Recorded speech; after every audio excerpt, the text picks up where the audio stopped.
याबाबत मी आज हा निषेध करते की या प्रत्येक स्त्रीला आजपासून फुल डोक्यात माळलंच पाहिजे.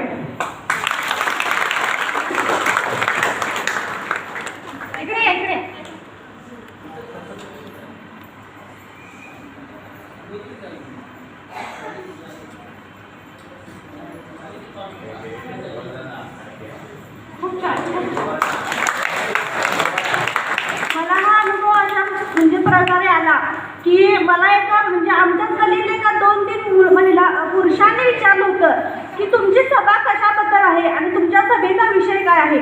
त्यावेळी मी अभिमानानं सांगितलं की आम्हाला आमच्या गावातील विधवा प्रथा बंद करायची आहे आणि ह्याच्यासाठी आमचे प्रमुख आमच्या गावचे जे सरपंच आहे त्याने आम्हाला खूप मोठा आधार दिला आहे. त्यामुळे आम्ही बिनधास्त ही विधवा प्रथा बंद करणार आहे. त्यावेळी तो समोरचा माणूस अशा प्रकारे बोलला, त्याने इतकी घाणेरडी शिवी दिली की मी आज ते तोंडाने सांगू शकत नाही. पण तो असा बोलला की तुम्ही जे हे करताय ते बरोबर नाही. तुम्हाला कुणी अधिकार दिला ही विधवा प्रथा बंद करायची. त्यावेळी मी त्या व्यक्तीला असं उत्तर दिलं की तू जो आज बोलत आहेस ना तर तू जर माझ्या गावातील अनेक बहिणींना तू बोलतो पण त्या जागी तुझी बहीण असेल तर तू काय बोलला असतास. तू घरामध्ये विचार करत असतास माझी बहीण बाहेर गेले मी काय करू. तुझ्या मनाला देखील एक घोर लागला असता. आणि जर तुझ्याच बहिणीने हे स्त्री अलंकार रूप प्राधान्य करून ती जर बाहेर गेली असती तर तिच्यावरही आज वेळ आली नसती.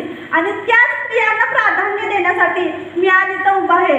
त्यामुळं आपल्या घरातील सासू सासरे भाऊ आणि जे कोणी नातेवाईक असतील त्यांनी मनापासून विचार करायला पाहिजे की ज्यावेळी आपल्या घरातील एक महिला बाहेर जाते त्यावेळी आपल्या जीवाला घोर लागलेला असतो की ती महिला सुखरूप घरी येईल काय. या प्रकारे जो हे असतं जेव्हा ती स्त्री एक जे मंगळसूत्र किंवा अनेक आपले कुंकू टिकली लावून बाहेर जाते त्यावेळी ती निंदास्तपणे येते.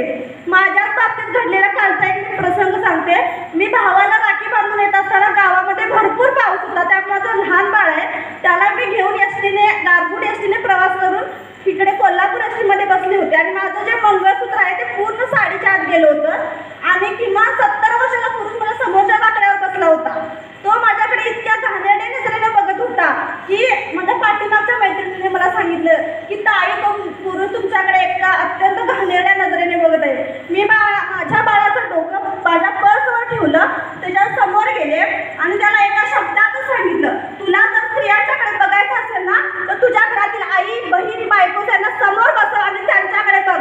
आमच्याकडे बसायचा तुला काही अधिकार नाही. आणि जर बसला तर पायाचं चप्पल काढून चालता दिल्याशिवाय राहणार नाही. त्या एसटीचे कंडक्टर आणि ड्रायव्हर बोलले मला की ताई आज तुम्ही आवाज दिला म्हणून त्या माणसाला कळलं. आम्ही बोललो असतो तर त्यांनी मनावर घेतलं नसतं. म्हणून माझं सगळ्यांना कळकळीची विनंती आहे आपण सगळ्यांनी जेव्हा प्रयत्न करून या स्त्रियांना पूर्णांगिनी म्हणून स्वीकारू त्याच वेळी या महिला पूर्णांगिनी म्हणून अंमलात येणार आहे. हे तुमच्याच गावात